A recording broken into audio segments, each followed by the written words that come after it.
वर्षभर टिकणारे मिश्र डाळीचे सांडगे बनवण्यासाठी सर्वात प्रथम इथे 1 वाटी मी चणा डाळ घेतलेली आहे, अर्धी वाटी मूग डाळ घेतलेली आहे, अर्धी वाटी मी तुरीची डाळ घेतलेली आहे। तर ह्या सगळ्या डाळी मी रात्रभर भिजवून घेतल्या होत्या आणि सकाळी मी त्यातलं पूर्णपणे पाणी काढून जाडसर वाटण काढून घेतलेलं आहे आणि ते वाटण एका परातीमध्ये काढून घेतलं आहे।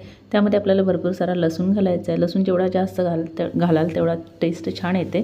तर जवळजवळ 20 ते 25 पाकळ्या मी लसणाच्या घेतल्या होत्या, त्या बारीक मी मिक्सरला फिरवून घेतल्या आणि त्याची पेस्ट मी घालून घेतली। सोबतच इथे मसाले घातले। मसाल्यांमध्ये मी हळद, मिरची पावडर, जिरेपूड आणि चवीनुसार मीठ घातलेलं आहे। भरपूर सारी कोथिंबीर घालायची, सगळं छान एकजीव करायचं आणि आपल्याला छोटे छोटे आकाराचे सांडगे घालून घ्यायचे आहेत। मी ताटामध्येच सांडगे घालून घेतलेले आहेत किंवा तुम्ही परातीवर पाटावर अशा सांडगे घालून घेऊ शकता आणि उन्हामध्ये आपल्याला हे 3 ते 4 दिवस व्यवस्थित वाळवून घ्यायचे आहेत आणि नंतर वर्षभरासाठी ही भाजीसाठी तयार होतात। खूप टेस्टी भाजी होते। नक्की एकदा अशा प्रकारे करून बघा। आवडले तर जास्तीत जास्त लाईक करा, शेअर करा। भेटूया अशाच एका नवीन रेसिपीसोबत। तोपर्यंत बाय बाय।